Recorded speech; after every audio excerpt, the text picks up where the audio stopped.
Okay. So thank you so much for being here. We appreciate you taking the time out of your busy schedule. Just a little quick introduction. My name is Jen White. For those of you that don't know me, I and Deb are co-founders of New Hampshire for Safe Technology. I personally suffer from electromagnetic hypersensitivity, as does Deb. She can share her story, and have for the last 12 years. I'm a small business owner and was an early adopter of wireless technology to support my business. And after years of exposure, my body pretty much maxed out. And to this day, I still suffer ill effects when I'm in an area of high EMF. My symptoms include awful headaches, almost like pressure headaches, like someone has my head in a vice grip and is tightening it. Anxiety, heart palpitations, ringing in the ears, difficulty sleeping, dry and irritated eyes. The list really goes on. Our home is completely wired, and so when I'm home, I'm fine. When I travel, which I do quite a bit for work and also for pleasure, or try to, but when I travel, however, these symptoms come back. And just recently, my husband and I celebrated our 15-year wedding anniversary. We rented an Airbnb in the Lakes region to get away for several days. When we arrived at the Airbnb, I knew within minutes that it was not a safe environment for me. I tested the house with my meter. I have a really wonderful and reliable safe and sound meter, which I think that Cece will talk a little bit about in her presentation. But I basically went around the house and tested the levels in the house, and they were literally off the charts.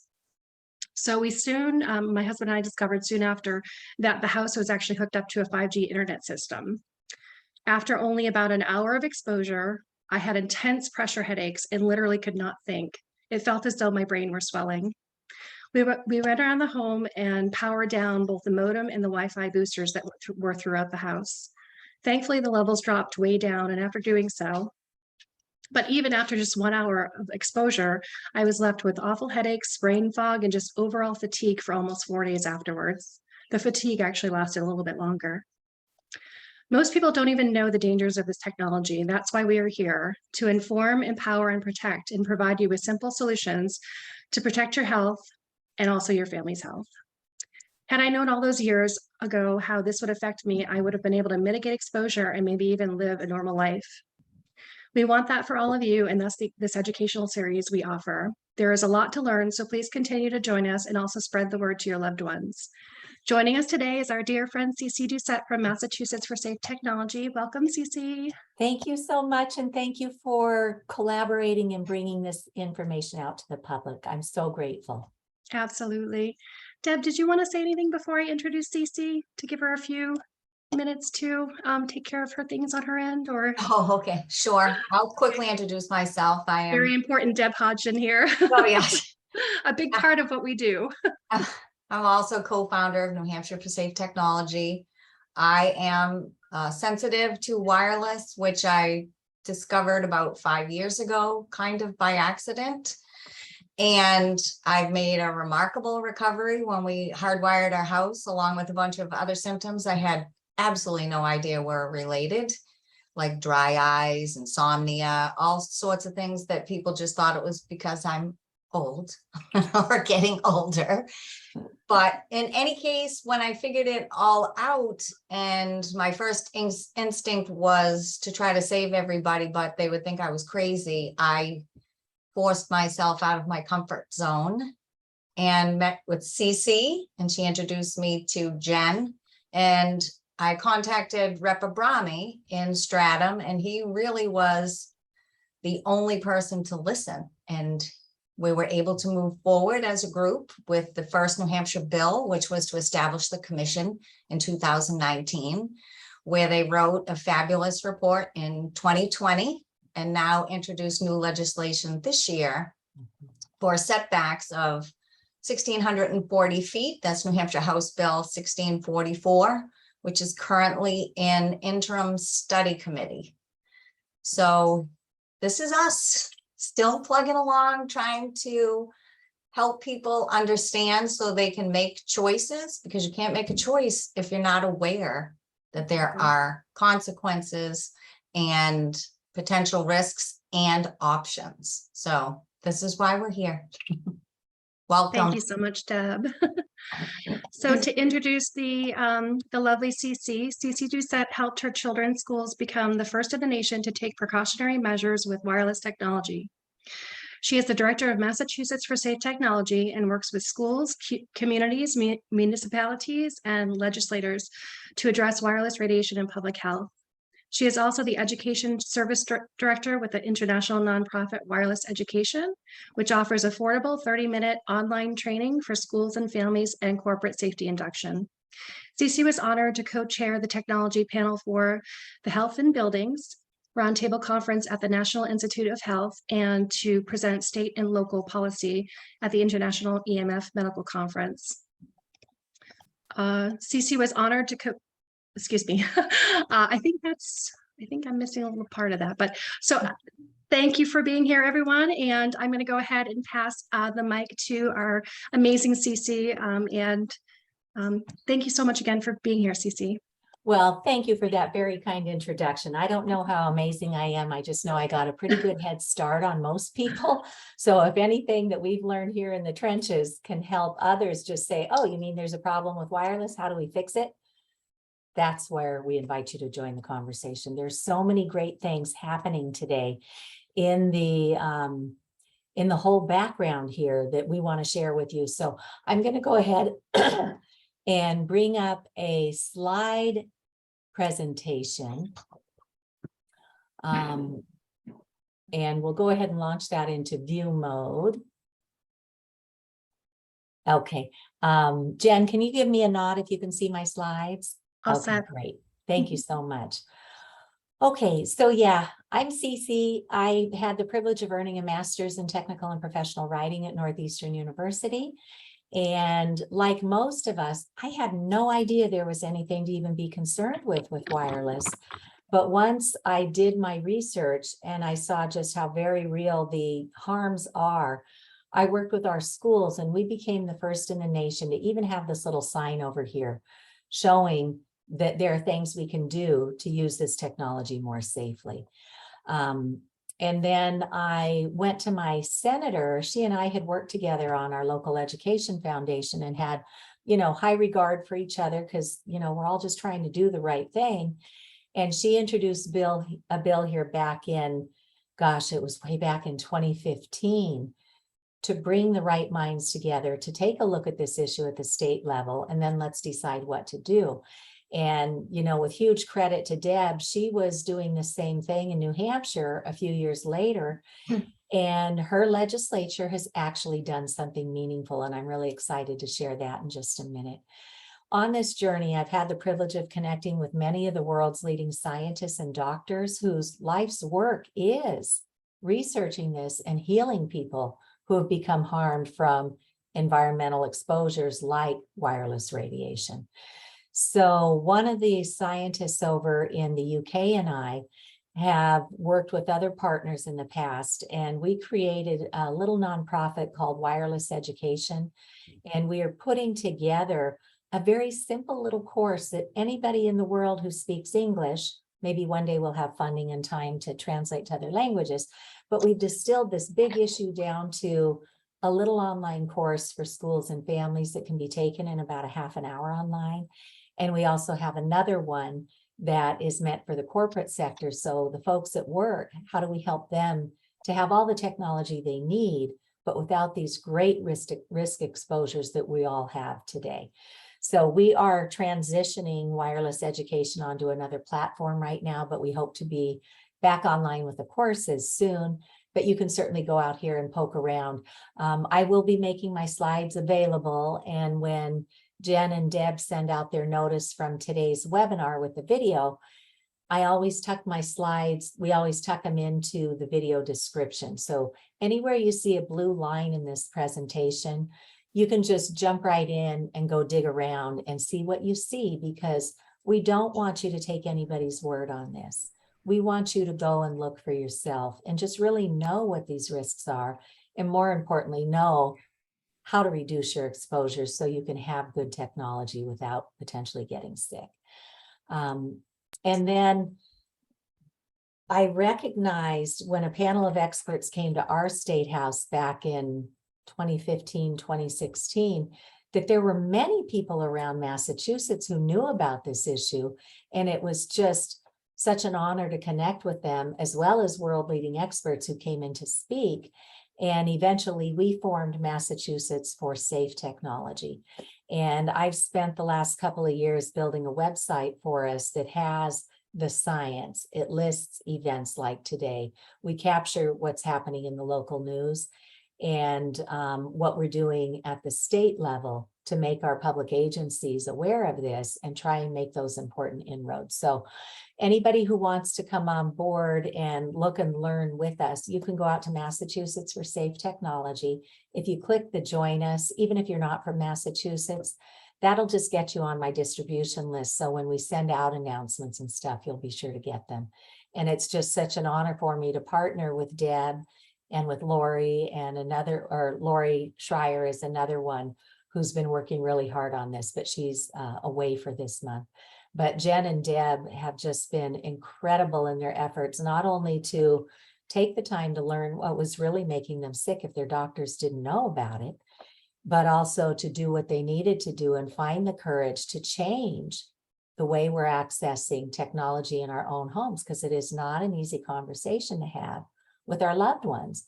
And as the moms, a lot of them look at us like, yeah, mom, you're crazy. I remember when you went down the rabbit hole with organic foods too. But yet my whole house is converted to organic foods. When my kids move out on their own, they're joining farm shares that sell organic food. So let that be a word of inspiration. If you wind up being the crazy one in your house, you're not crazy. None of us are. And the facts speak for themselves. So when I fell down the rabbit hole back in 2013 on this issue, one of our huge gaps was, even if we do figure this out and we go to our doctors, they have no idea what we're talking about. So in 2019, the first EMF medical conference was founded. And then we did another one in 2021. So I want to talk a little bit about terminology. The stuff that's pulsated out of our phones, our routers, the cell towers, the utility smart meters, technically that's called radio frequency radiation. And there's something called a spectrum, the EMF, the electromagnetic field spectrum, and all of those waves that carry our signals and data back and forth fall into the microwave section. So you might hear this topic called EMFs, for electromagnetic fields. That's the pulsation of microwaves going out. You may hear it called microwave radiation, because it is. You might hear it called radio frequency radiation. And that's what it is. It's using these man-made radio signals that pulse very erratically to send our data packets around. So we now have a medical conference online that any healthcare practitioner, any firefighter who they have to get continuing education credits too, anybody can go take this professional training and earn 24.5 continuing medical education credits. So it's up to us. We need to get comfortable with this subject to the point where we will be happy to go into our next doctor's appointment or dentist appointment or go run down to the fire station and say, hey guys, here's something new in healthcare that we really hope you'll tune into. And then they can go learn and get professional training. This technology panel at the Health and Buildings Roundtable Conference, I was asked, I think it was 2018, to co-chair the technology panel at this big convention or conference that was happening down at the National Institutes of Health.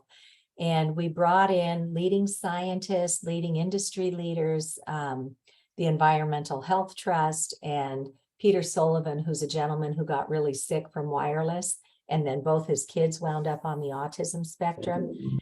Neither one of his boys are on the autism spectrum anymore, and I had never even heard that that could be a thing.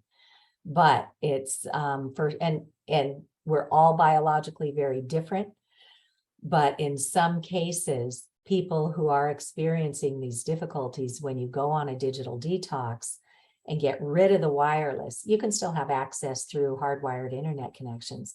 But it was heartwarming to know that with a little bit of education, people can have a choice, as Deb said, and decide to turn this stuff off and then have even better technology. That's the kicker. When you run things back through a cable and a little adapter to your device, you get a much safer connection, a much faster connection, and a far more reliable connection that, as we'll see, consumes 10 times less energy than our wireless system. So there's tons of reasons why it's important to tune into this. And we have so many solutions just at our fingertips today to help you get there. So this is my journey. This is how I got involved in this. And so what we'll want to do is talk next about how it was the legal fine print that helped my public schools become the first in the nation to start taking precautions with this technology. So anybody with us today or who is viewing later, I invite you to take out an iPhone if you have an iPhone. If you don't have an iPhone, that's okay, because these fine print disclaimers are in all of our devices. And there's a website here called See the Fine Print from our friends at the Environmental Health Trust, and you can go through and look and see what they've gathered up. But once you're on an iPhone, go into settings. From settings, go down just a little ways and hit general. On a really old phone, you'd hit about, but most people have upgraded. So from general, scroll all the way down to the bottom where you'll see legal and regulatory. So from settings, general, legal and regulatory, and then probably 4 down on that next menu, you see RF exposure, which is radio frequency, microwave radiation, that the industry politely calls energy. Well, it's man-made energy, and it was never biologically safety tested. But when our schools saw this legal fine print, I think they had an uh-oh moment. And that's when they came up with that little sign that we have in our classroom as a first step to taking precautions. So the next thing that I did was I went and I spoke to our town, because, you know, my mind goes right towards solutions. Here's a problem. Here's the analysis. How do we fix it? And I learned that there are radio frequency radiation detection meters. And with that finally helped me to get my head around this, because it's another invisible toxin, just like COVID. We can't see it, we can't hear it, we can't smell it, but lo and behold, here it is. So in my home, I keep my equipment, my devices in airplane mode all the time, and then I just run signal through an Ethernet cable. So I'm going to pull out this radio frequency radiation meter, and I'll show you what my home is. And then I'm going to give you a demonstration of what this radiation looks like. So knowing what I know in my home, somebody just came through the door, and I hope you don't have a cell phone on. Okay, so in my home, I am getting a little bit higher reading. You see it goes from green popping into yellow, because I think my husband just popped in for a minute and he probably has a cell phone on it. It's reading a maximum level of 40. Normally it's under 5. In the scientific literature, they want us to be under 10 in our living spaces. So, oh, look. Oh, maybe not. I thought he just turned it off. Yeah, and it went back down to 5. But watch what happens when I take my cell phone out of airplane mode. And we let it make the handshake with the nearest cell tower or a router that's turned on, or it's fishing for all those routers that are nearby. I'm not even doing anything, and I'm going to put this back into airplane mode. Okay, so I just put it in airplane mode. You'll hear it dissipate after a few seconds. Okay, and now I'm going to tell you what it did. We went from about 5 to 996,000. And the unit of measurement is called a microwatt per square meter. So in a square meter, about 3 feet of square air, how much radiation do you get? I went from 5 in my safe home to 996,000 microwatts per square meter. that's just, it's unacceptable that the industry has been allowed to do this. And it's very sad that most people don't know that this is what might be causing some of the symptoms that we'll now look at in the scientific literature. But before we go to the next slide, I just want to give people hope and ideas.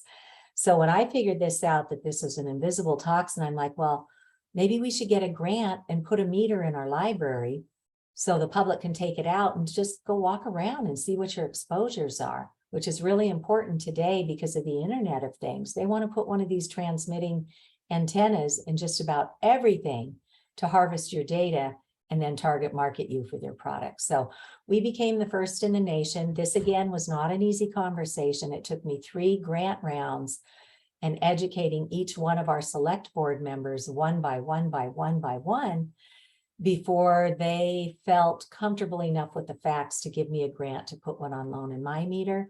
A doctor and I put one on loan in her library. And then out in Pittsfield, Massachusetts, where Verizon turned on illegally a cell tower on top of a neighborhood, and 20 children and adults became so ill that most of them have had to abandon their homes. The ones who had nowhere to go are still in there and still sick every day. So getting a meter in your library is something that every town might consider. My town, I love our cable stations because they love to do local support things. So they're a great way to do interviews, to get word out to your community. And they sent one of their guys to my home and we did a walkthrough of what so many of these things transmitting are that we would never even think of, and how to recommend reducing those exposures. So feel free to look at that. And then this is what the science is telling us in the long term. Child and adult cancers. The world preeminent investigator of toxins is the U.S. National Toxicology Program. They started a study 20 years ago expecting to prove that cell phones were safe because that was the public consumable of the day. Instead, after an unprecedented 3-day peer review at the National Institutes of Health, they determined clear evidence of cancerous tumors and DNA damage, right? The industry, whenever a good study is done, will spin it such that, oh, more science is needed. Well, right on the heels of our study in the US, Italy's Ramazzini Institute published another landmark study that corroborated everything we found here with cancers and DNA damage. And this was from cell towers, this was from cell phones. So it's everywhere that radiation is coming from, our own devices or what's being put out in our communities. So in DNA damage, we know is the roadmap to grow a crop or anything. And then infertility, oh, it was when I read those studies that I got on my feet, my very shaky knees, because I didn't know any of this stuff. But when I read the infertility studies and saw that they've taken male human sperm and exposed it to a laptop with the antennas radiating, and it caused that DNA damage, it caused the sperm to be slower and it was killing off the sperm, apoptosis, in just 4 hours of exposure to a laptop. And I went, you got to be kidding me.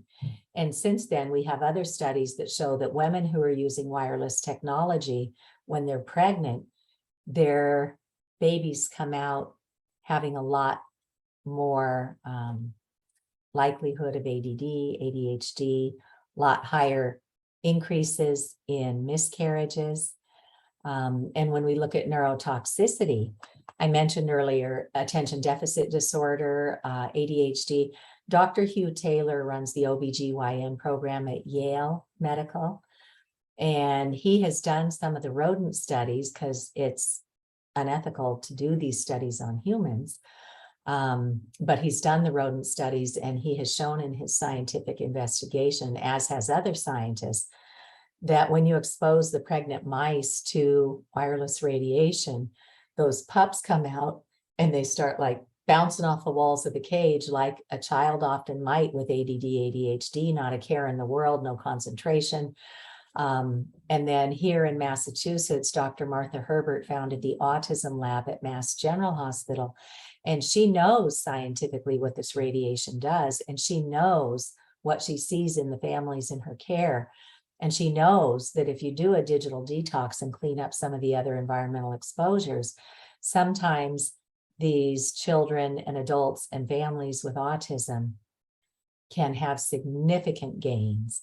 Dr. Martin Paul this spring came out with another paper on neurological effects, and he is showing that we used to have, just like cancer, it takes like 20 or 30 years to show up. That's kind of the trajectory of what Alzheimer's used to be. And now, as with cancer, we are seeing Alzheimer's coming on at earlier and earlier ages. People in their 60s, their 50s, their 40s, their 30s, and they even have some cases of Alzheimer's in 20-year-olds. So how long can we continue to expose our brain to microwave radiation and expect to not see what this is doing to us? The Environmental Working Group, some of you may know them from their work on pesticides. They've got a list or two lists. One's called the Dirty Dozen and the other is called the Clean 15, with guidance of what produce you should buy organic or what you might be able to do okay with grown conventionally with the chemicals. We are so very grateful that the Environmental Working Group has resumed their work on the wireless issue. And this year they have issued fact sheets on wireless radiation. This one is on neurotoxicity. On their website or on mine, you will find additional fact sheets on the impact on children.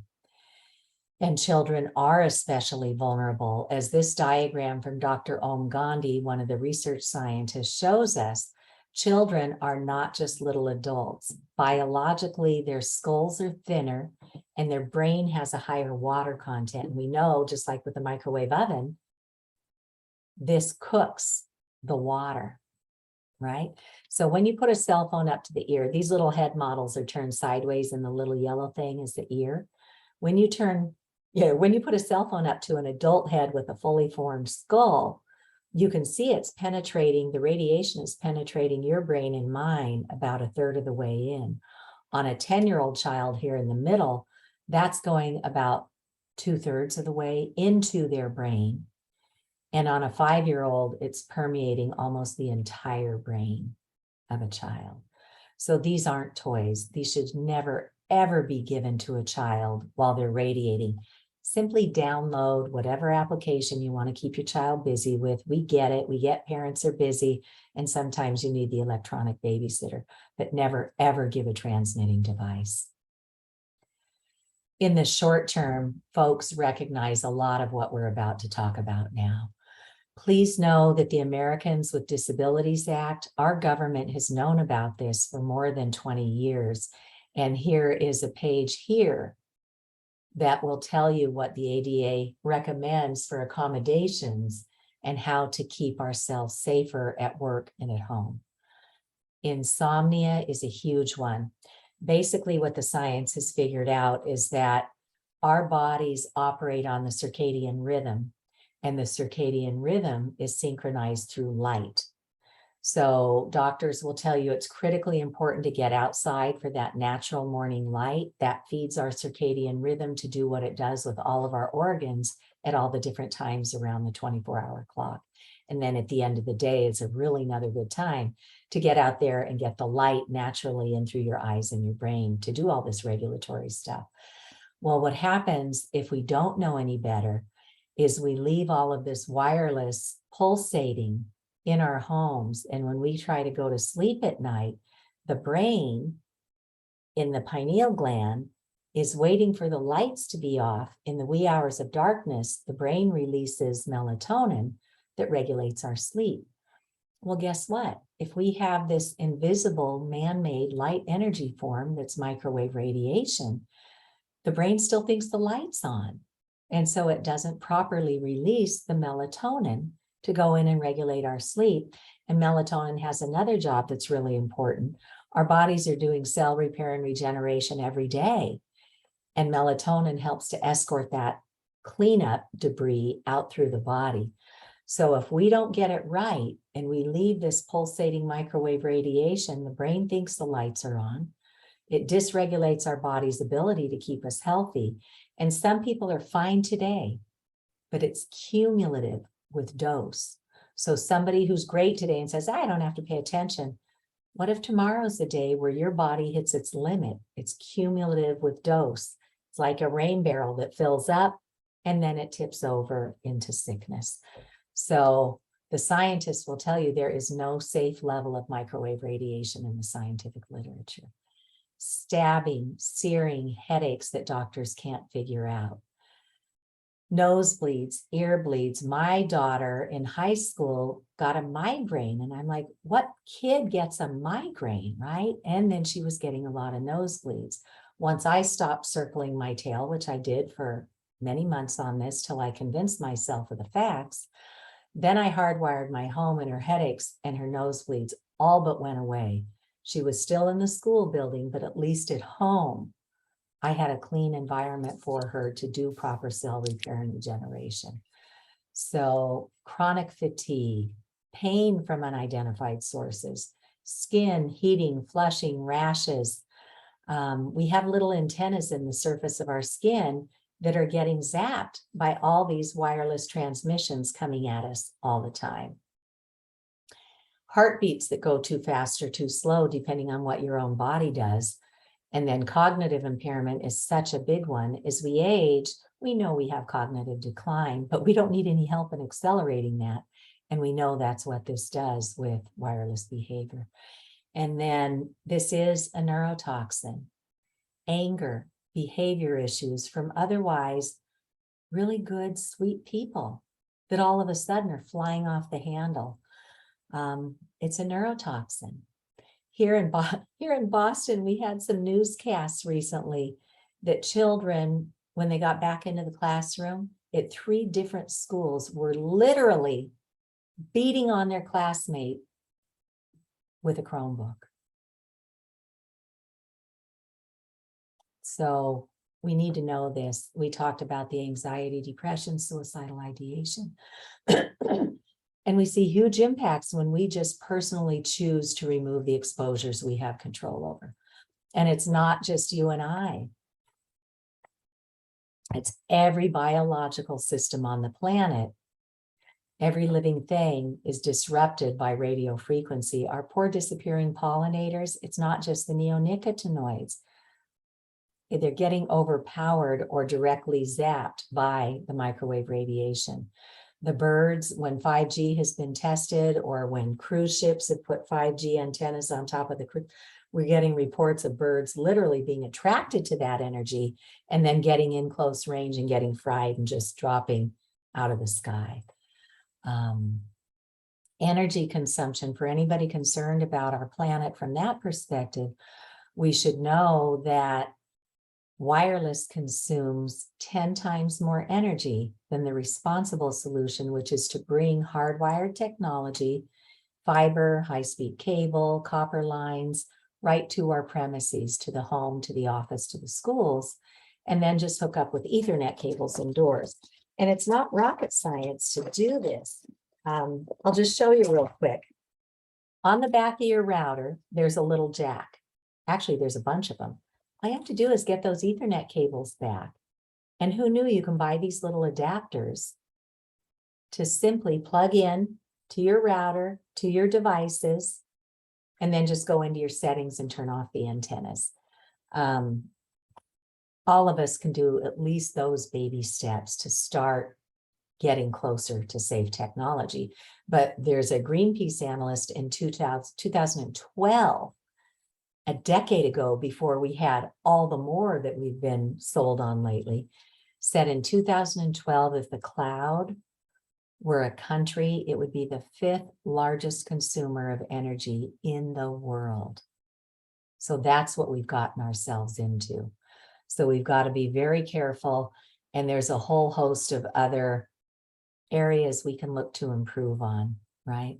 Every time we stream, we send and receive, and we charge and we recharge and we recharge. We're consuming energy when all you have to do is plug it in and run your systems that way.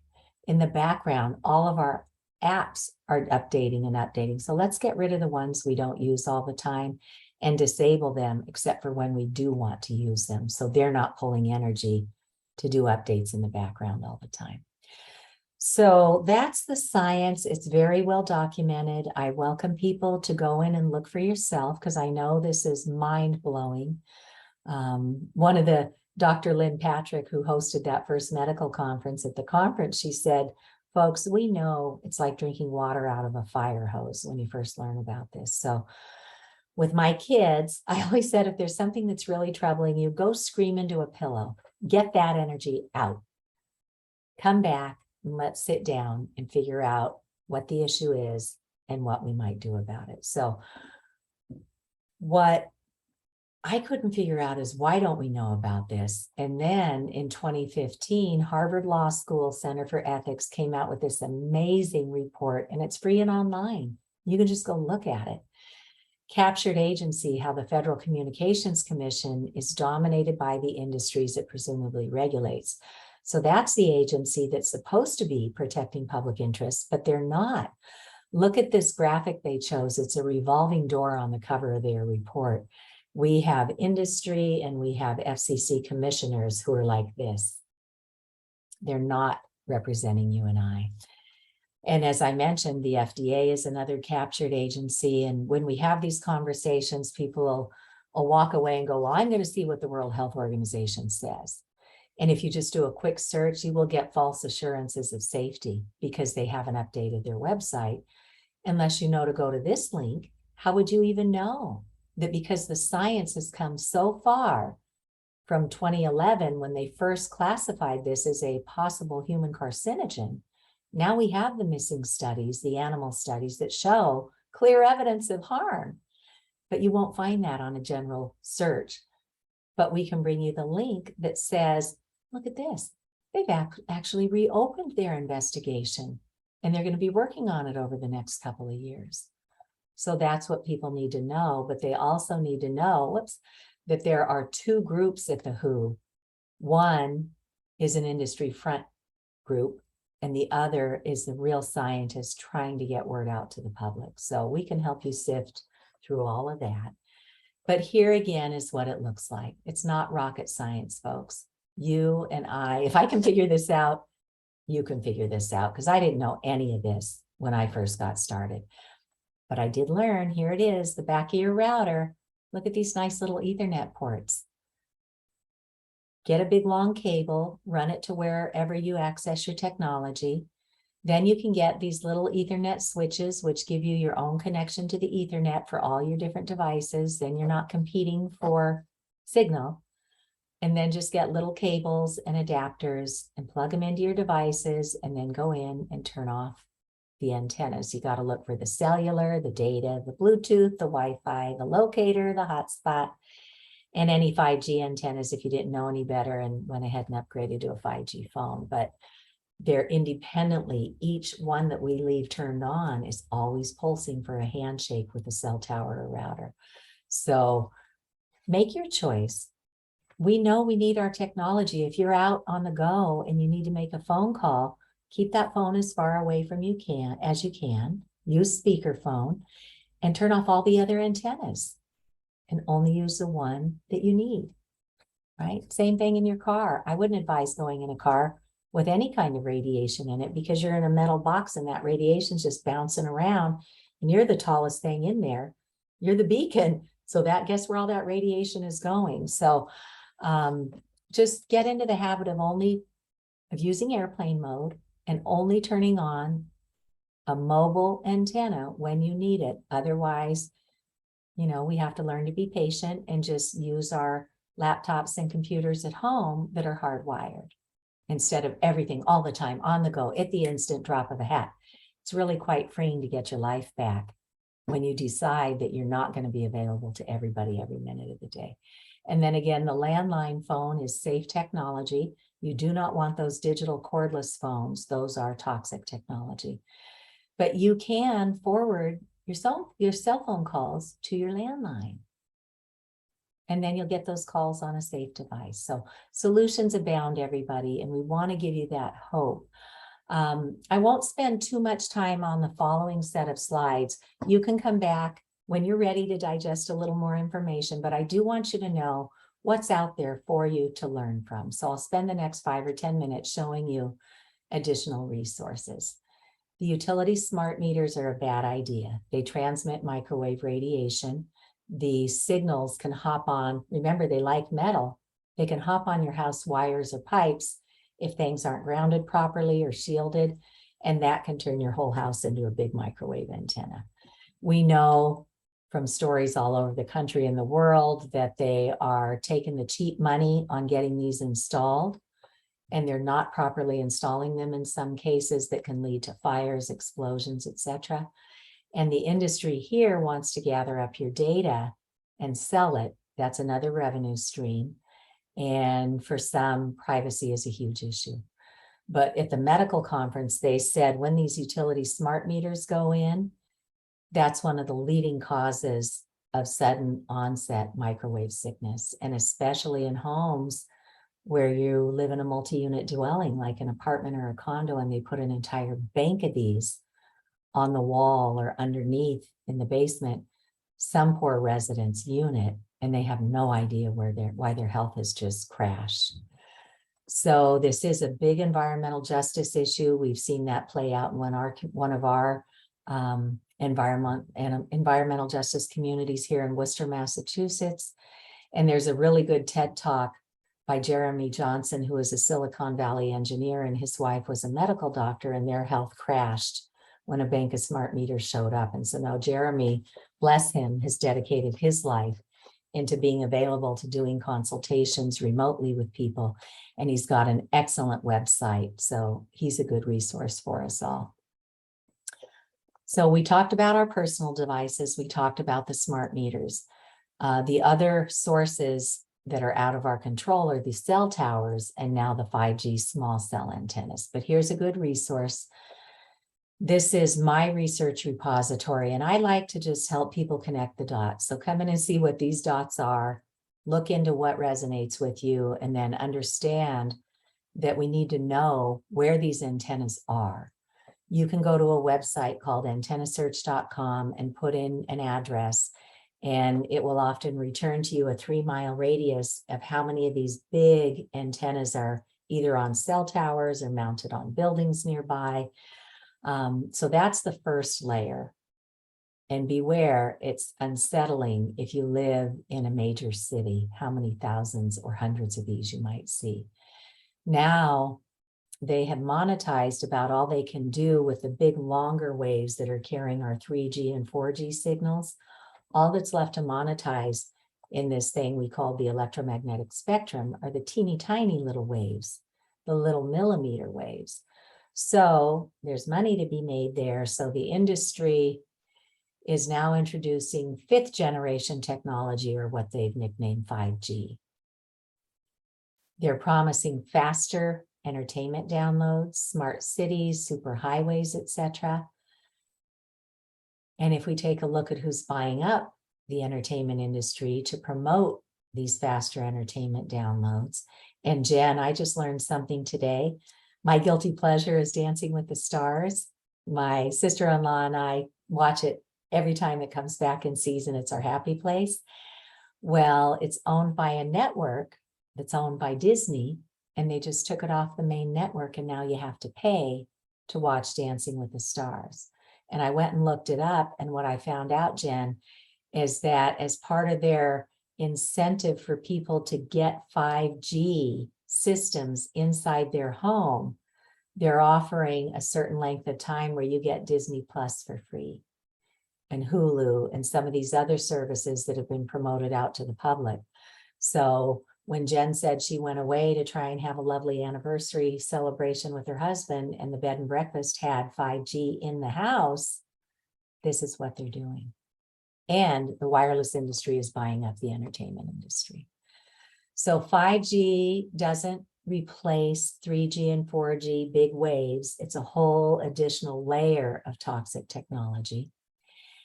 And because these little tiny waves can't go into and through buildings and our brains and our bodies like the existing waves do, they have to pile it all together. And these little waves don't go through objects like trees or snowflakes. So when they start putting in 5G in our communities, and this is what some of these things look like, but every vendor is doing it differently. Some are starting to hang them on wires, but little canisters or fancy looking light posts, start noticing if those are going up in your community, and then get a meter and go out there and measure to see if that's radiating. But they've been coming in and either cutting down beautiful trees in our communities or just lopping them so their signals will get through, which is it's insane because that's going to grow back. But they do what they can do quick and cheap, right? The path of least resistance. Their goal is to put millions of these small cells every 2 to 12 houses in your neighborhood and mine, unless we become educated, pluck up the courage to look into the resources that are available and start the conversation. And you're not on your own. We've got something for you at every turn. So there are many other things here that you can look at to learn about why 5G is a really bad idea for us and our communities.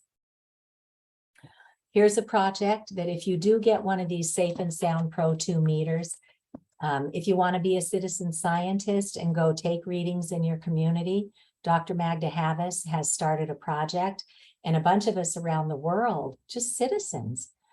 First of all, you should get a meter because how else are you going to know if you're going to be exposed? But if you get this particular one, they'll offer you a discount on it. I think it retails for $385. And with the discount, I think a year ago, I got mine for like $308. There are others that you can get into that are pretty good. You'll see the yellow, green, red for less than $200. So you don't have to get this one. But if you want to do something constructive, you can go to this link at globalemf.net and ask for the discount, and then you can help Dr. Magda Havas with her study. She was one of the co-chairs for the medical conference.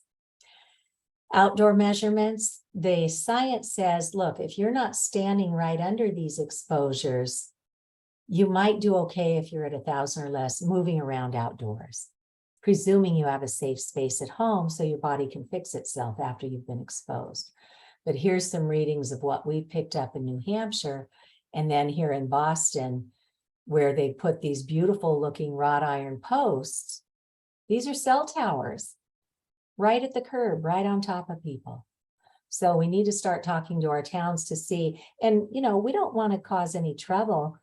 Most towns have no idea what they've done when they approved these applications for all this stuff to come in. So let's go in with an open heart, be collaborative, share the facts, and stay with it, because nobody's going to fix this if we don't stay with it and make the change happen. And that's what Martin Luther King taught us. 3 ways: the public engages, the courts rule, and public policy is enacted. And we've got terrific inroads. There are so many lawsuits happening right now to hold our federal agencies accountable.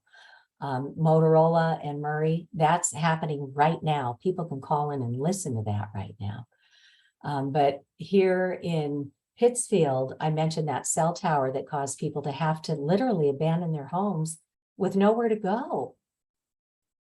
For the first time in the United States, the Board of Health investigated and they documented everything after speaking to doctors and scientists. And they wrote a cease and desist order for Pittsfield. They're still figuring out how to get that through the courts. We've had other, groundbreaking inroads all over the country. So no, it's here if you want to go down that route to look.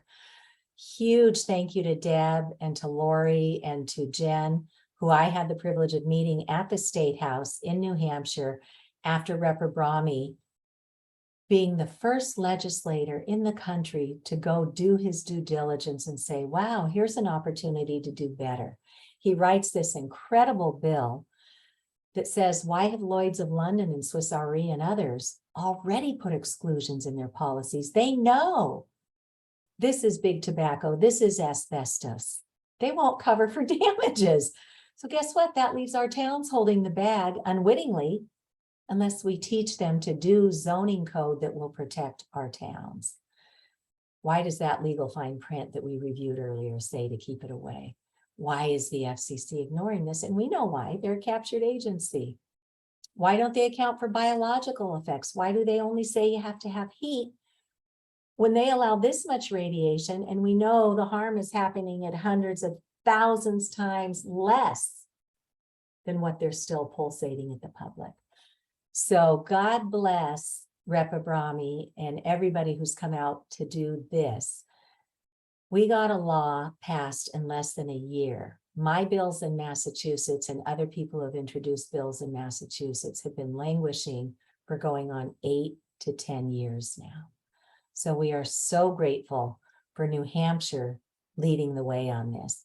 So they passed a law in 7 months. We're going to form a commission. We're going to investigate.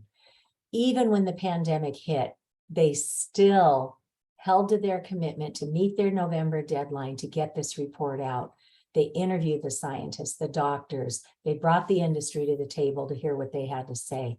And then they came out with this incredible report. You can skim the first 17 pages. You'll see the conflicts of interest, and you'll see 15 recommendations, not in any particular order, because all of them need to be addressed. Bottom line, educate the public, give them a right to choose, bring the technology because we love it, but do it directly to the premises and pick up with cabling indoors. And only use wireless, not as a convenience, but only when absolutely necessary. And these are great presentations. Dr. Kent Chamberlain is one of my heroes. He was the chair of the Department of Electrical and Computer Engineering at the University of New Hampshire. He was appointed to this commission. He worked with EMFs in his career. He's well published, well informed on how the mechanics work. This was news to him, that it's biologically active.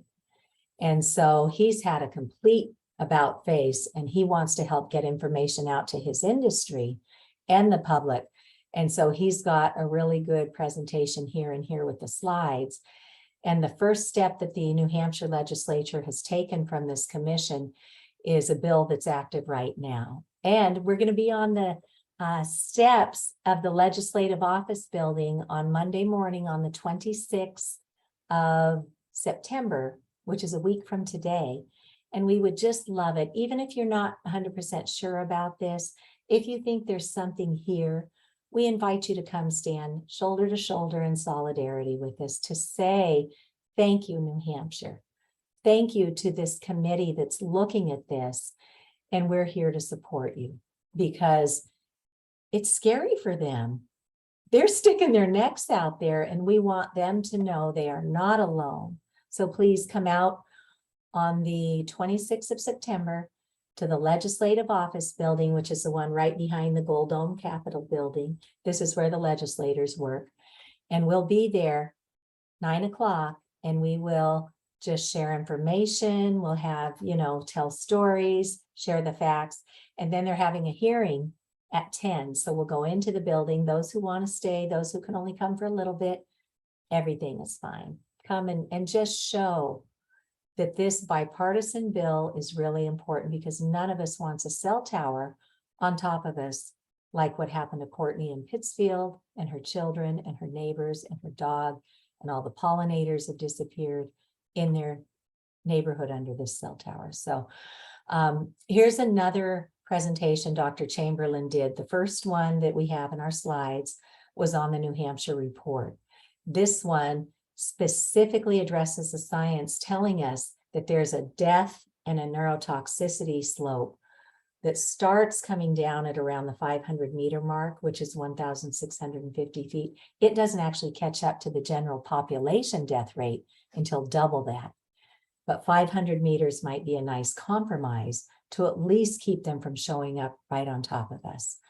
So we are so grateful, and we have testimony that was sent in from the retired president of Microsoft Canada. When he retired, he figured out that this was harmful.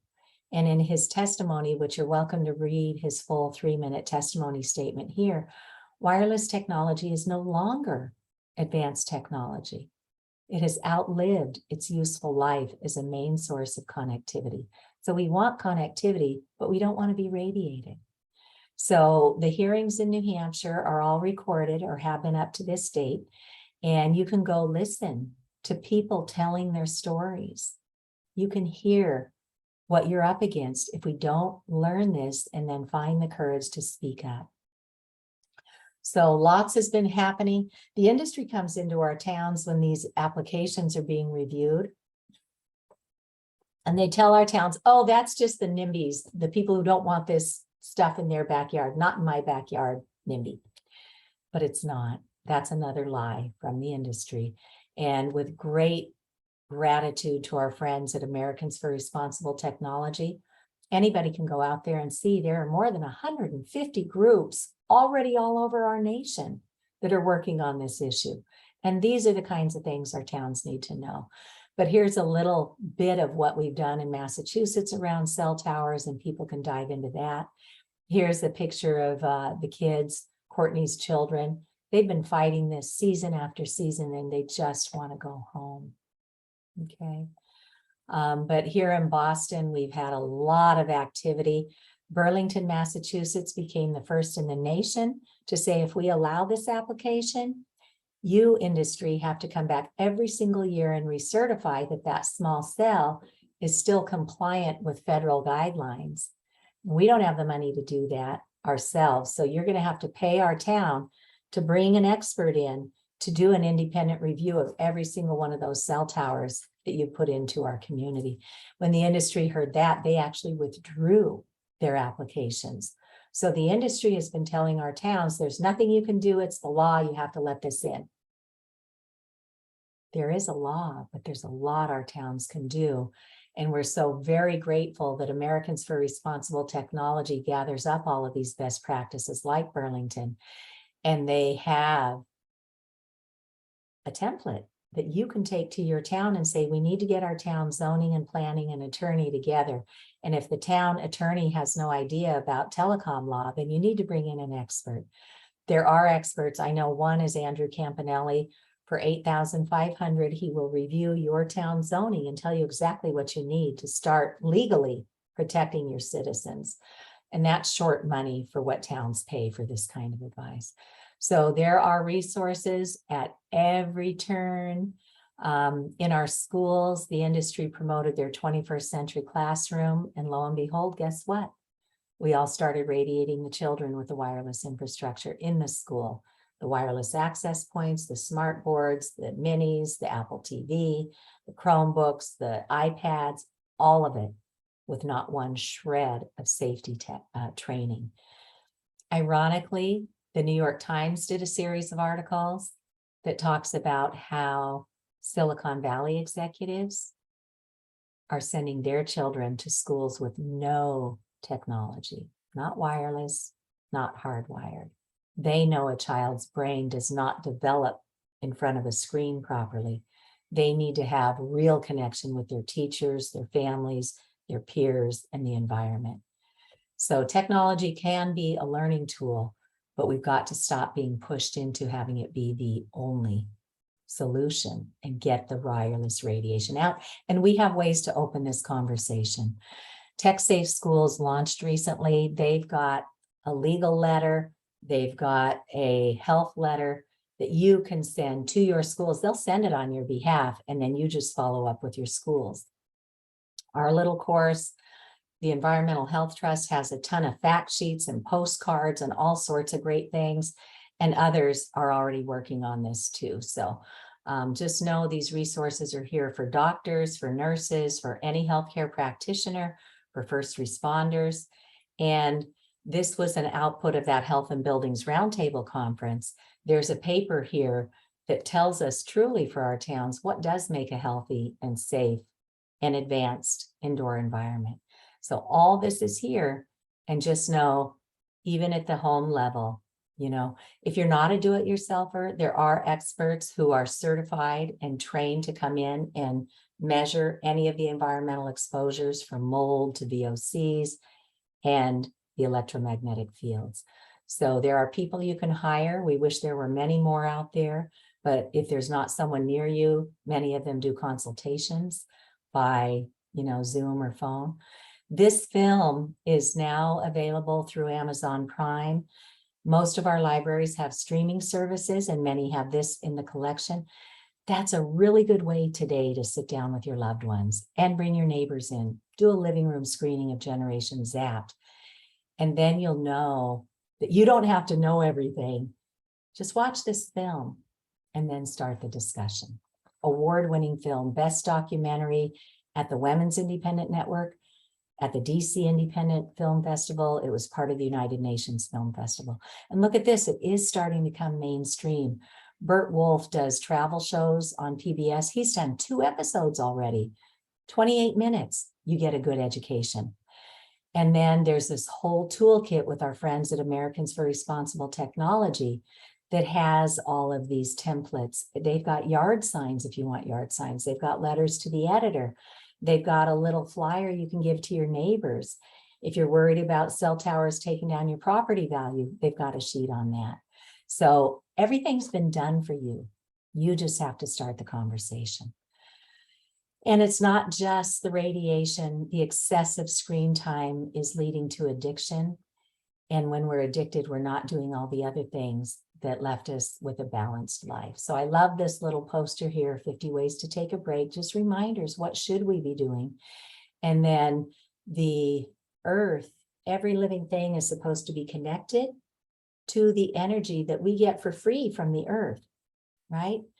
Somebody figured out that that frequency is something called Schumann's resonance. It must have been Schumann, but that goes at 7.83 hertz per second. So in 1 second, we get 7.83 pulses of natural electromagnetic radiation from the earth.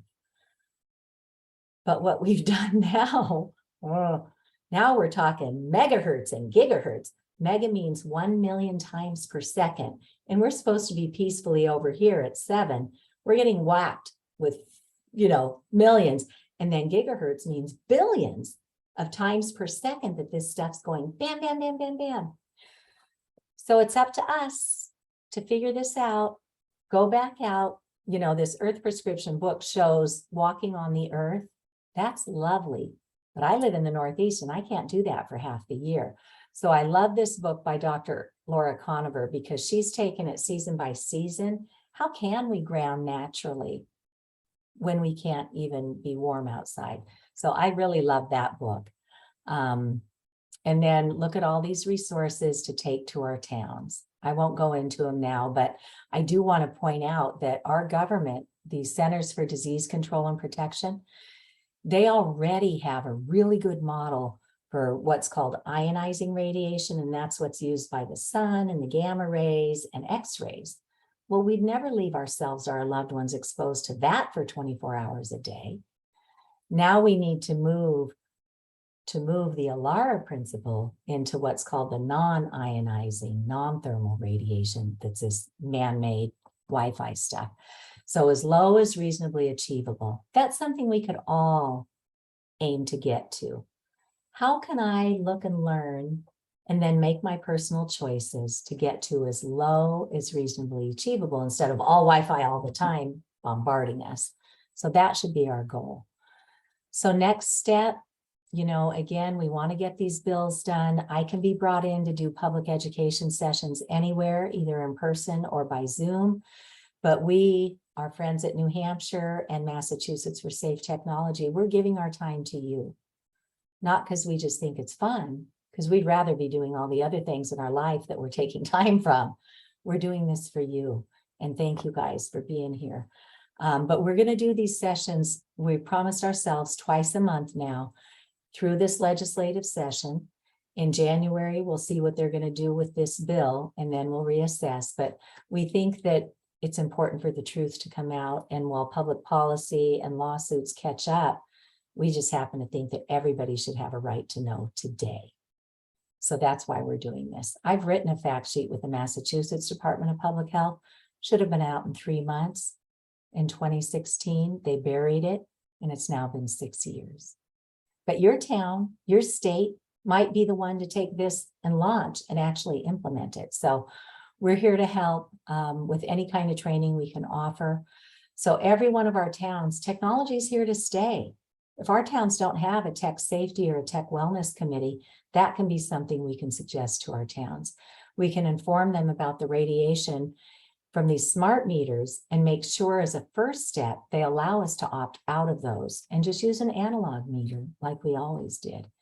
And then start migrating from all Wi-Fi everywhere to creating safe spaces in our public buildings, in our fields, near hospitals, and then get these bylaws done in our towns because nobody's coming to protect you. There is no cavalry coming. We have to do the legwork to open this conversation and repeat what we said and repeat it and bring the new facts as they become available until we get to safe technology.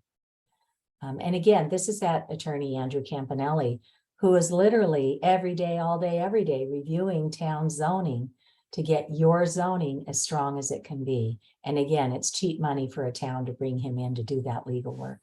He used to work for industry until he figured out what was going on. So educate ourselves in our communities. Let's do forums. Let's get our schools informed and start where you are. What do you do for work? Who there should know about this? How can we help them learn? Are you part of a professional organization? Bring me in. They're always looking for speakers, right? So we're here to help. But for today, start doing your assessment. What are your gaps to safe technology? Notice what's radiating. You can't do it all at once. Start with baby steps. And probably most importantly, create a sleep sanctuary, because if you don't give your body a chance to catch up, that's when we see chronic illness. And another mechanism of harm is called oxidative stress. Dr. Cindy Russell, who founded Physicians for Safe Technology, says basically oxidative stress is rusting ourselves from the inside out when we're not getting the right blood to our organs and systems. And we know this creates oxidative stress. So go get your Ethernet cables and adapters, and just start, maybe one day. What would happen if I kept mine in airplane mode? And then maybe set a timer on it, because everything on your device still works. Your clock, your camera, any entertainment you downloaded still works in airplane mode. What if I just for one day set a timer and turn my phone on every half hour and check for messages, and then just turned it right back in airplane mode, set my little timer to go off the next half hour? We can do any of this. These are some of the resources I mentioned from Environmental Health Trust. They did this for you too. Just go out there and mine it. So thanks. Those are all the facts. You can reach New Hampshire for Safe Technology through their Facebook page, or you can email directly to Jen and Deb. And then same thing here, you can come to our website. We don't think you have to reinvent the wheel. So on the information card that New Hampshire for Safe Technology says, they welcome you to come to our sister organization, which is me. And you can go to the resources and find all the research and stuff that we presented today. You can go to the events page and see when the next talk is going to be, so that you can invite your town and your loved ones and your colleagues to just come and learn. And then you can email me directly here too. So I will stop the sharing. Again, I know it's a ton of information, but we're so grateful that 38 of you have joined us today. We know others registered, and Jen and Deb will be sending out the video as well as my slides. So thank you, everybody. And Deb has her hand raised. What can we add? We have people with questions. Okay, great. So Geraldine asked, in Massachusetts, do you know who can come to the home and hardwire for you? Usually the way the building biologists work is they will come in and do an assessment, or if there's nobody nearby, they may send you the equipment and teach you how to do it, and they will come up with a report of recommendations. That's step one. Step two is you can hire them sometimes to come in and fix it for you. They may often partner with an electrician who's licensed to do all the electrical work. So I would recommend that people go to the Institute for Building Biology and go to their consultants page and look for somebody there. We do have Phyllis Traver of, well, you'll find her on the website, Phyllis Traver. I brought her into my home, And she didn't really know what I did because I had figured it out yet, but I was worried about carpet off-gassing and a smelly smell from my basement. I wanted to be sure I didn't have mold. So I brought Phyllis in and she put, she's taking all these samples in the air and everything here. And she pulls out her RF meter and she goes, wow, I've never been in anybody's home where it's this low. And then I told her what I do and what I've learned. So our building biologists are great. Sometimes an electrician may know. If they don't, please give them the invitation to come learn, because how many people could they be helping? Or realtors who are selling homes all the time. What a great value add to be able to tell their clients, hey, your smart meter is mounted right over here. You probably don't want to put your bed right next to that, right? So lots of professionals out there who are learning about it, but you do want to get a building biologist. And Phyllis Traver is here now. I know there's another one that I met when we went out to just over the Berkshires into New York, into Hillsdale, New York. There is one who expects to be fully certified by December. And I think he used to work maybe engineering, making some of the parts for technology. And now he's come to this side of it where he just wants to help people. So go to the Institute for Building Biology. Again, if you go to Massachusetts for Safe Technology, you'll find the resources there. All right, next question. Deborah, you want to ask your question? Sure. Hi, everybody. Hi, Deb. As a few people here already know, I am starting to work. Well, I've been working on creating a housing community for those of us who are already sensitive in New Hampshire. And there are so many factors, because just as soon as I find a zoning-free town, which means we could do tiny houses, for example, then I speak to the town people and they say there are no cell tower ordinances. So I could literally, go ahead and move up there and invite other people, and they could plop a cell tower right next door. So someone mentioned the other day that we could create a green zone. I mean, some of us know there's a big, well-known one in West Virginia. What is it called? The Green Bank, maybe? Yeah. Yes. Yes. And there are a few other ones in the country, but when I go to do an internet search, I see green zones that are created mostly around other environmental factors. And I'm just wondering, anybody here familiar with anyone who's done this for the EMF protections? And how complicated does it get? I don't, Deb, but there's I got to don't. be a first for everything. Yeah, So keep asking the question. yeah. Deb, can I ask you real quick, would you have Yeah. time today or tomorrow to create a quick flyer that people in New Hampshire could walk around in their communities and hang it up for the rally next Monday? You'd need it by tomorrow? By Wednesday at the latest. If you want to feed me all of the info, so my end is mostly just doing the graphics. That would be lovely. Sure, I think we could do that. Okay, and it won't be anything fancy. We're just going to put the facts out. Sure. And I wanted to give a shout out to the Children's Health Defense. Some of you may know that their attorney was the one who gave the oral arguments on the lawsuit that outed the FCC for having ignored all the science. And when Courtney and I, and many of you participated in this, when there was a World EHS Day, Electrohypersensitivity Day, we decided to do an event.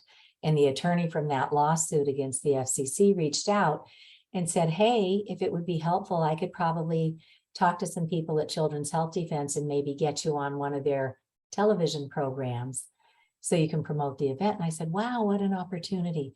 So Children's Health Defense brought me on and we did that. And then they've invited me back to have a couple other interviews, and Deb has joined us for one, I think, and maybe there'll be an opportunity for the rally. But they have now launched a full platform. This is one of their main platforms now. So for anybody who goes to Children's Health Defense, you will see on their homepage, there's a block there for the wireless issue. And then they've got a whole website built out behind it. And these are parents who have known about other environmental issues like the chemicals. Some definitely believe in vaccines, but don't want their families over vaccinated. You know, people just want the right to know and then to be able to choose what they want on a personal level. So Robert F. Kennedy Jr. founded the Children's Health Defense, and these are attorneys who are out there fighting every day to keep the children safe and healthy from these environmental pollutants.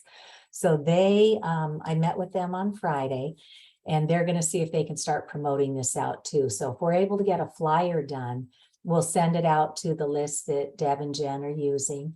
And they also have people in New Hampshire. So this could get kind of distributed, you know, at the local library, at the post office, at the grocery store, wherever people hang flyers in your town. And maybe it might be more than just me and Deb and Jen standing on the steps at the legislative office building. Please we're come and gonna help do our us. best. We want to empower the legislature. Have you heard from others yet, Jen? I know we just sent something out on Friday. Not yet, but we still have a week, so I'm Okay, hopeful. good. Good. Actually, maybe now if you want to pop your email address into the chat, then people will Yeah, know that's how to great. reach you if they're feeling inspired in this moment. I don't know, Cece, if you want to mention about the conference we have in October as well. Yes, go ahead. Oh, so we are attending, I don't have the date in front of me. October 16th. October Sunday. 16th, thank you. We are attending a health conference. We will have a booth set up with information, always welcoming extra hands. So if anyone wants to come join us, we welcome that.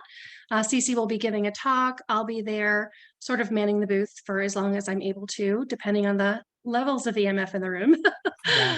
Yeah. So And- you know, anyone that wants to come and hang out with us for the day, we welcome you. Yes, and you can find more information out on your Facebook page or my website on the events page. Okay, so it's all out there, and it's a natural living expo. So for those who are interested in speaking with people whose life work is healing in ways that might differentiate from mainstream medical. Yeah. There's a lot of really good spiritual stuff, as well as, you know, doctors and dentists and stuff like that too. Okay, Deb, who was next? All right, Iris was next, and then Nicholas. Hi, do you have, before I go to a consultant, do you have any, Cece, can I call you for like 15, 20 minutes? Sure. I have so many, I don't even know where to start. So I have a few questions. One, if there are 2-3 papers, like the doctor from Yale, my husband works at Yale, it would be really good if I had 2-3 scientific papers, so I won't have to like stumble and explain, oh, we have to do this, because my daughter's been talking of this forever. That's one. That's And then- excellent. Yeah, and well, she lives in a rural area. I'll share about her later. Mhm. And she said, and she does have one of these meters, and she said, oh, Mom, it's no point for you buying a meter because your house is so full with radiation. So she's been like, oh, you know, like forget it. You can't even start. And I think she's actually, I acknowledge that. Second, if you have like one sentence or like one website, if I share with people. So I know Dr. Deborah Davis when she was the head of environmental oncology in Pittsburgh. Mhm. And I was surprised to see when she transitioned to work on radiation. Mhm. But with babies, she always would say, don't put anything on your baby you won't eat. And now I have a friend who has a newborn. I said, oh my God, don't hold them when you're on the computer. And of course, all of us did, you know. Well, for your friend with the new baby, go to the Baby Safe Project. Okay. Just Google the Baby Safe Project, and Deborah Davis was involved in that. This Okay. goes to Hugh Taylor at Yale. That's his Oh, that's project. the And there's person? pardon? That's the person from Yale that you mentioned? Yeah, and there's a Hugh beautiful little 3-minute video Okay. for parents and expectant parents. So can I ask one more question? Yeah. Okay, so we have since COVID, we have 2 internet providers because my husband couldn't lose a beat. So he's hardwired to Comcast in his office downstairs. My TV in the basement is hardwired, so he's hardwired with Comcast. TV in the basement has an Ethernet Mhm. to the TV, so I think that's good. So But long as you've gone into the settings and turned off the radiation.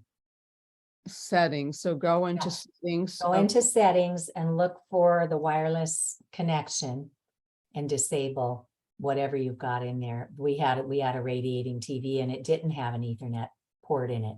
So we had to take that one back, put it back in the box after my poor husband already got it mounted. Yeah, none of this is easy, you guys, but it's totally doable and somebody's is. probably And- done it before you. So keep asking. May I chime in too? Is it Iris that's talking? Yes. Yes. who is Iris, it? do you know if you, with Comcast, do you have the Xfinity Gateway modem? I have no idea. Well, as Cece was the one that alerted me, and she's nodding, she knows what I'm going to say. I thought I was all set because I shut off my Wi-Fi on my, I had to do it through a website to shut off the Wi-Fi on the Xfinity Gateway modem. But when I held my EMF meter up to it, it was still screaming. And I didn't know what was going on. Their tech support didn't help me. Come to find out, Cece, I don't know how you found this out. From There- me. Oh, was it from you, Deb? Oh, good for From you. Peter Sullivan out So- in Silicon Valley. There's a wireless antenna for home security systems built into those modems, and you can't shut it off. So Okay. as soon as I switched that modem out I bought a little older modem on eBay for $20, and I can tell you which one it is. Okay. It's not even capable of doing Wi-Fi. I felt so much better immediately. So That's awesome, little Jen. story for you. That's a challenge. So now I just wanted to, like a first step, like if I get a long cable to my office, I don't know if it's like 25 feet or maybe Yeah, that's easy. Easy peasy. or 50 feet, and I'll have to go up the stairs. My contractor is coming over. I'll ask him if he could wire it Ethernet. But that's Yeah, just and first you know that they all know how to do that. That's what they always did. Yeah. You know, so I'll ask him. But then now we have an option to upgrade with Frontier to the optic fiber. But you mentioned it might be a problem too. So I don't want to put something new that I don't understand anything about it. So yeah, we're still learning about fiber optics. For many people, it will be fine and be a great solution, but for people who are electromagnetically sensitive and they already know it, there has been some talk, and Jen, I know you were speaking with a healthcare practitioner recently, if you want to share that with us too. Sure. So when I first basically became ill from wireless 12 years ago, was introduced to a naturopathic doctor who through the years has really sort of navigated, because this is really not as well known. It is now, I guess, more so than it was back then. But through the years, she's been working with a lot of electromagnetic sensitive folks. And then people that are just now becoming sensitive and having these symptoms and not knowing what was causing them. But she said that recently, in the past few years, she's been having a lot of people come to her that are having issues. And she's going through basically the course of, okay, what has changed in your environment? Is there anything different? Trying to really connect the dots to see what has changed. And the one common denominator that she's seeing is that they have fiber. So her Wow. idea about that is that the fiber essentially is creating sort of this its own pulsation, its own frequency. And so part of that too is, like, as Cece mentioned, some of the books on earthing and grounding. If you have fiber that's running from the road to your home, then the cables that run underground are doing something with the frequency of the healing frequency of the earth, essentially. So she's still trying to connect the dots and figure it out, but she's definitely seeing that there's a link with, folks that were not even electromagnetic sensitive prior, but Mhm. are now experiencing sensitivities because they have fiber optics. So Yeah, you know what, It's- Jen, next time you speak to her, maybe she could also shed some light to see if what just happened to you on your anniversary could be part of it. Maybe if you're bringing fiber into the home, there's a unit inside the house that's linking to that. yeah. That could be blowing people away too. Right, A right. new router that might be doing it. But I know Dr. Timothy Sheckley, he wrote an amazing policy book called Reinventing Wires. And this again is available on our resources out at Mass for Safe Tech. Dr. Timothy Sheckley has worked in the telecom industry for years, and he knows that the industry will always take the path of least resistance and highest profitability. But I heard him say that where the fiber optics connects to the premises, right to your house, there's a little filter or something that they could put in there that would probably not cost more than $5 to manufacture, that would filter out whatever it is that could be detrimental to health coming in. So no, people are working on it, and that it can be very real. Jeremy Johnson, who I mentioned, his website is EMF Analysis. And I haven't read it yet, but I know that he does have an article out there about fiber optics, and Jeremy lives this every day. So I trust his opinion, and when he gets new information or something shifts in the knowledge base, he'll post that too. So you can probably look up that fiber optic thing at Jeremy's website. May I chime in again on this topic? Yeah. And again, I know Cece knows this, and I forget who else was there when I mentioned it. So a couple of months ago, I had a phone call with Arthur Furstenberg. Among, doing a lot of work. He's written a book called The Invisible Rainbow. He said something fascinating to me, and I don't completely understand it. He said there's a reason he's very EHS, right? There's a reason he can live downtown Santa Fe, New Mexico, in a city with cell towers all over the place and not be affected. And he said, Deb, if you're thinking of moving to New Hampshire, think about all the granite in the ground. This is about something that he said the earth does have varying Protections. protection and yeah, it's the geomagnetic something or other, and I have not had a chance to research that. Yeah, some of the words he used, which I did start to look up, and I still don't have real clarity, is a process they use for when they're doing like oil and gas exploration, things like that, magnetotelluride method, where it informs us what's down there. And basically in Santa Fe, somehow, and feel free to chime in and correct my terminology, the signals are going down, they're passing through living beings who are on the Earth's surface, and it's going down deeper. So we are not the end point. We are essentially being bypassed. And he said, be careful if you go to live somewhere where there's really dense rock and other things right on the surface. Does this resonate with other folks too? So of course, I don't know how I would hire someone to test this in any kind of a way if I'm looking at a property and considering buying it. But I have noticed something that might be related. They're putting in granite curbstones everywhere around me, like really harsh, really square ones. They're taking out the old, just tar ones, or where there wasn't any. And I say, is that part of this? The 5G, the driverless vehicles, the 5G coming on the roadways. I don't know, but I'm paying attention and just wondering. Yeah, I haven't heard anything about that, Dad, but New Hampshire is the granite state, right? I know. And I was just watching Deb and Jen's eyes going, ruh-roh. Yeah. Well, So I will chime in. I said to Arthur, have you written about this? And he said, not yet. I said, well, please do. Yeah. So. Well, thank you for keeping us informed. And Jen, you Sure. had a comment? I was just going to say, I will chime in, and that's true. I travel quite a bit around the state and know the state pretty well just from, working up here. I'm in sales, so I travel quite a bit. We are the granite state for sure, obviously. But there are areas like in our area, I live in the Monadnock region. We actually are more sandy here. So, and I am very sensitive. I literally, can feel when there's a cell phone in the room. And I have a cell phone for work because I try travel, I keep it off. I only turn on when I need to. But the minute I turn it on, within, 30 minutes, my hand is going numb.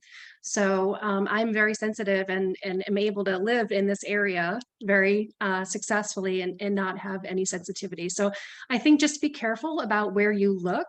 Maybe do a little bit of, asking around, or even just being mindful of what your surroundings look like. Obviously, you go to Franconia Notch, it's full of rock.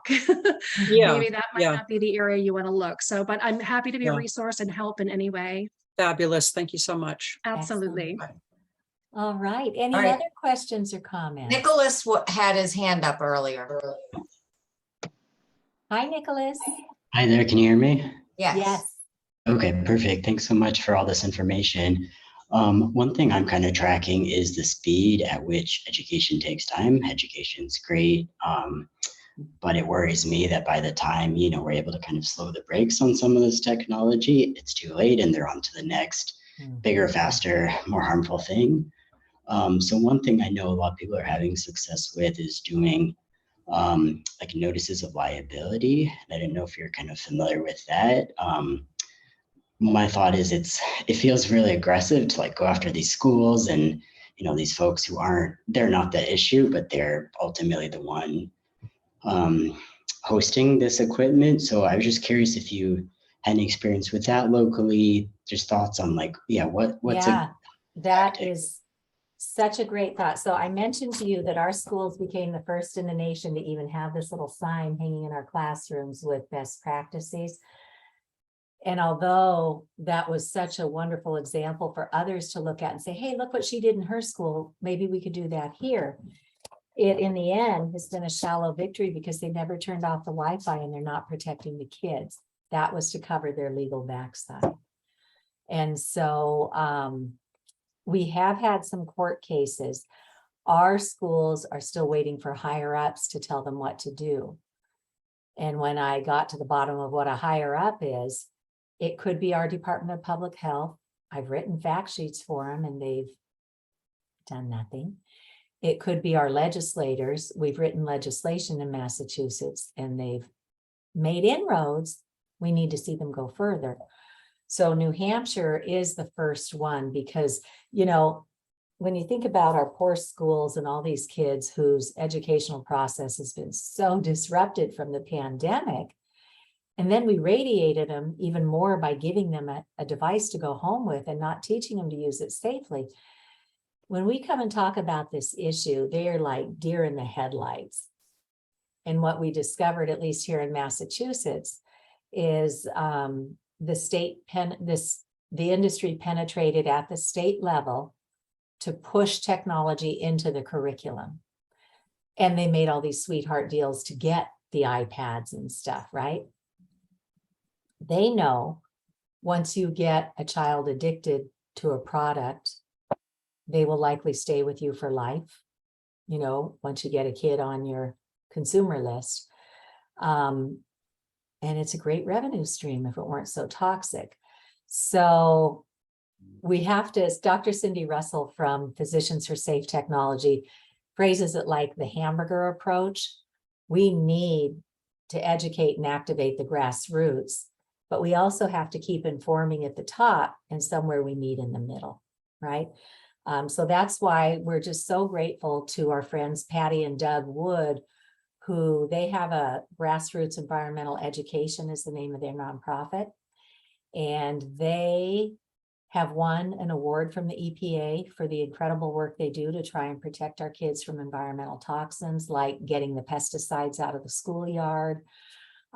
So Patty and Doug are the ones who put up the project Americans for Responsible Technology that has what we need to do to take it to our towns.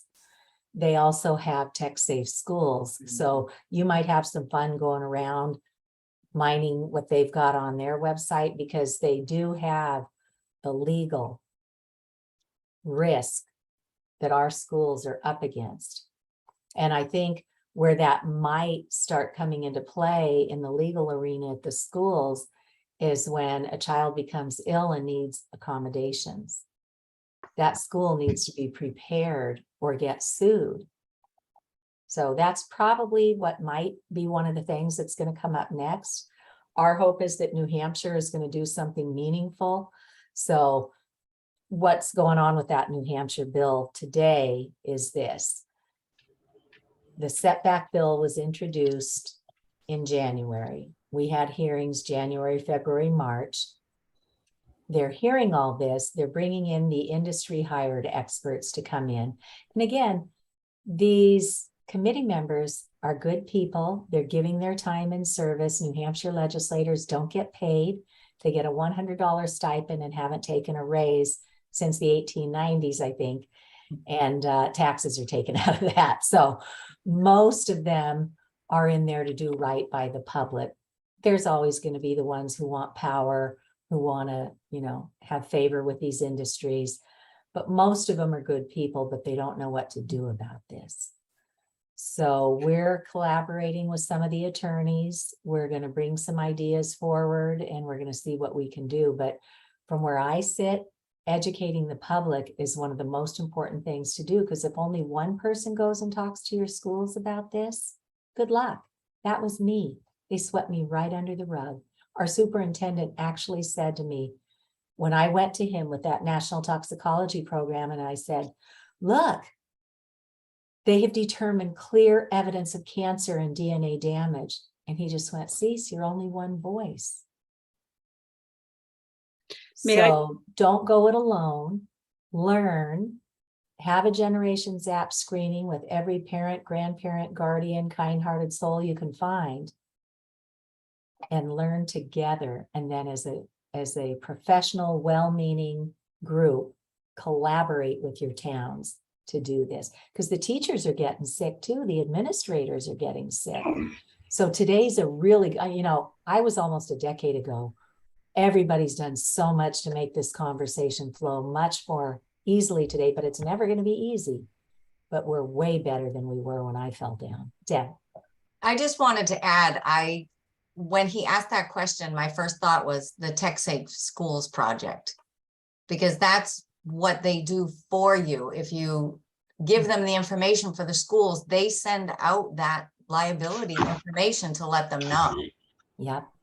What was the name of that again? It's Tech Safe Schools project. They have a project to do that for people. Yeah, it's techsafeschools.org. Awesome. Thanks for those. But literally, don't think you're going to go by yourself and fix this. Get as many people and parents, because, you know, the pandemic's been such an eye-opener, and parents are really worried about their kids. And if we could just teach them to use this safely and not get radiated at school, because the industry is trying to put cell towers on the schools now. Our federal government, the Board of Education, if you go out to my resources page, you will see that they've got 6 different scenarios that your schools could use to put cell towers on your schools, your rooftops, your playing fields, your water tank a quarter of a mile away. The industry's gotten in there and they're in bed. So don't go it alone. Use these resources and reach out with questions. We'll do our best to help you along the way. Jen? Awesome. Thanks. I put the link in the chat too, so you have it, and we'll send out the video and the slides afterwards. So that will go with it. But I do want to say I'm a mom of an awesome 12-year-old boy who's also sensitive as well. He gets headaches at school and all of this. So I actually took advantage of the packet and sent that both to his middle school as well as the high school, because he'll be in high school in 2 years, just to start planting the seed. Because I've been having these conversations with teachers and the administration at a school for several years now, and it's sort of been falling on deaf ears. But I will say I've gotten through to several teachers along the way. So every seed planted goes a long way. Even if it's just one person that hears you and understands, that one person will tell another person, and so on. It will become a domino effect. So just don't give up. I think repetition and, you know, just sticking with it. But certainly if you need any additional resources, we're here for you. So let us know. May I chime into this too? Yeah, go ahead, Deb. And I'll try and be quick because I don't know how long this is. Yeah, supposed it to go. is. We want to wrap up by 2 p.m. Eastern. Okay, Nick, I don't know if you're familiar with the notices of liability that have been used with regards to the COVID, the mask and the vax mandates. And Peggy Hall was the one I know that introduced all that.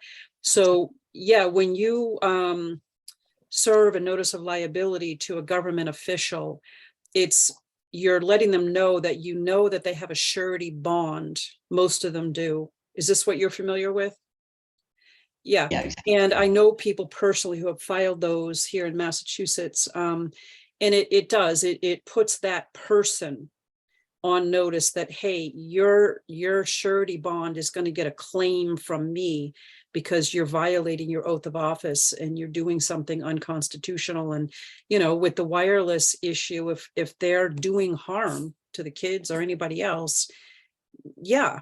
And I think you said you don't want to get all litigious, but it may come to a point where we do have to go that route. So Yeah, and I completely sympathize because there were people who were harmed by this long before I even got aware of this issue. And somebody came up to me and was talking about lawsuits, and I'm like, whoa, what? I just want Yeah. people to know. yeah, But yeah, as Martin Luther King Jr. taught us, that is one of the ways that has to happen. So yeah, having been working on this, I'm like, bring on the lawsuits. Don't wait. Yeah. If somebody's being harmed, if you have the resources or can gather people together and get the resources, don't wait, because Pat Abrami is the state rep who introduced Deb's bill. He is the only public servant I have met on this entire journey who did something. yeah. Yeah. So we have to shift our mindset that everybody's a good person and they're going to do the right thing because it's the right thing to do. Yeah.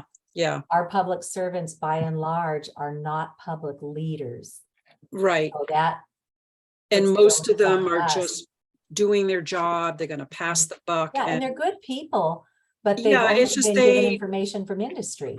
Yeah, and we each have our own way of dealing with it. I mean, as someone who's had trespasses, I'm now trespassed from my local hospital, and I got to fight that just because I spoke up about my right to not wear a mask. I mean, I'm one of those that's going to push it, but not Yeah. everybody is up for it. All right, Deb. All Anyway, right, no Iris, stress. you have your hand raised again? Yeah, a quick question about the 5G. I have a 5G phone. What does that mean? What should I be doing except for putting it on airplane mode every time I don't use it?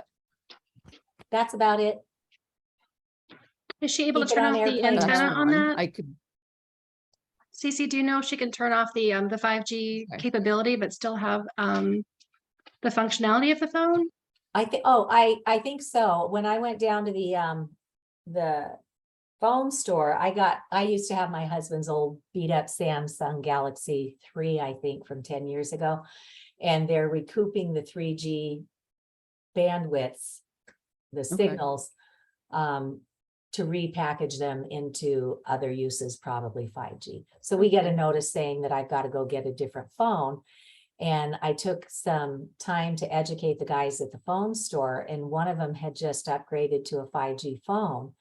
And we were playing with my meter and showing measurements, and he had turned off his 5G antennas, and we saw the radiation drop by half, even with the other antennas on. So just get to know your phone. But your daughter's right. You do want to get an RF meter because every electronic device is coming home with one of these, and you won't know it until you measure. okay.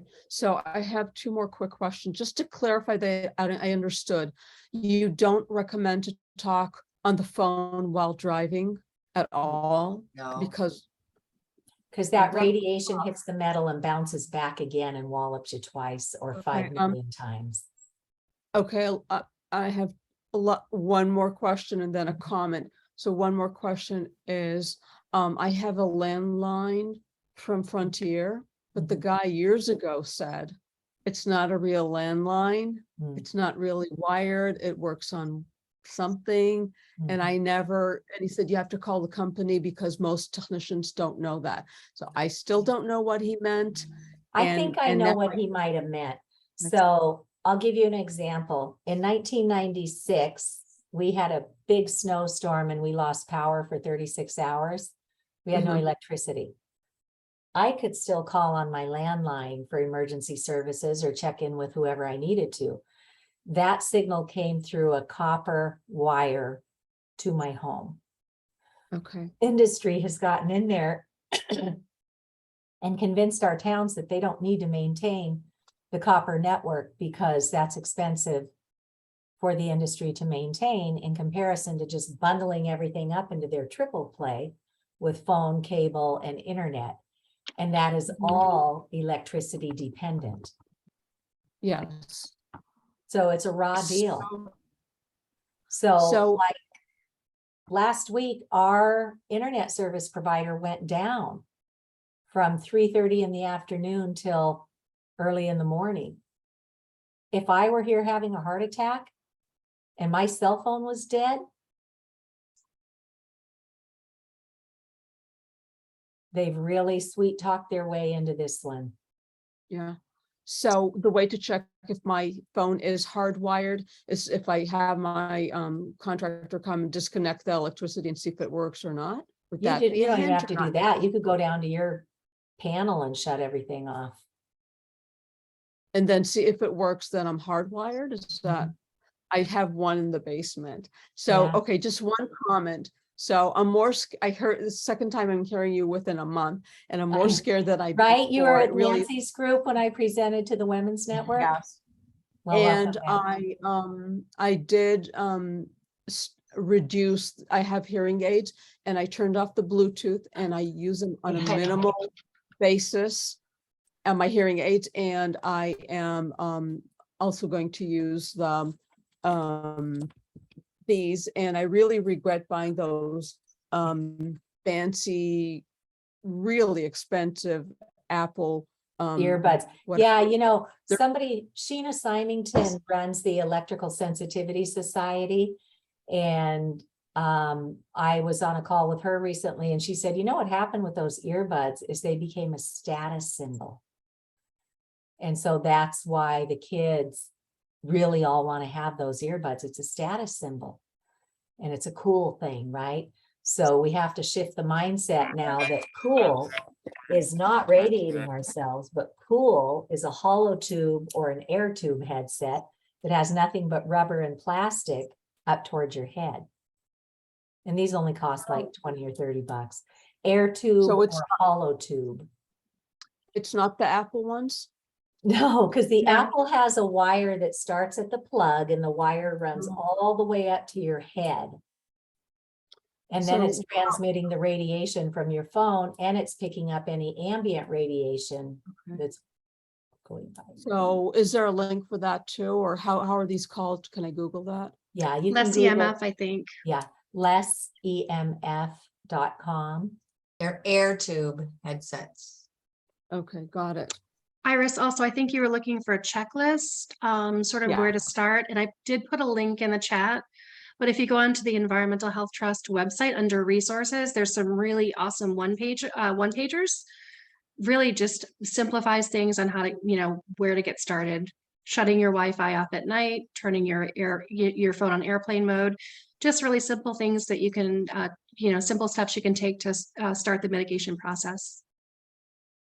Excellent. Okay. Okay. All A lot right. of- Thank you. You're welcome. Thanks Yeah. for coming, Iris. It's lovely to see that, just a month ago when I spoke to that group that you've really taken it to heart. That keeps us motivated to keep going. So thanks for coming back. I'm scared. Oh, Yeah, not- that's okay. That's where you get to go scream into the pillow. I'll say you're being very brave by taking the necessary steps to protect your health. So good job. Thank you. All right. I Any I other just wanted to questions? make one comment for those who've heard this before. I apologize, but those who haven't, it can be scary and it can be difficult to step out there, even with your family and friends who might think you're crazy. And Cece and Jen are aware of this, but back when my adult children thought their mom might be a little bit crazy, it took 2 months after we hardwired our home that the plant my children had given me a year prior that sat in my kitchen suddenly grew 15 inches in 2 months. And that was an eye opener for my kids. So, you may question people and whether you think they're crazy, but a plant just grows or doesn't. And same thing with animals. It's really the same thing with people, but people are always questioned. Yeah, So very good. All right, everybody. Well, thank you so much. Come again. Again, we'll do the Q&A at the end of every presentation. So as you get further along, if there are little things we can help remove barriers for you, we'd love to help. Have a lovely day, everybody. thank Thanks you. for joining. Thanks, Take Deb. care. Bye-bye. Very much.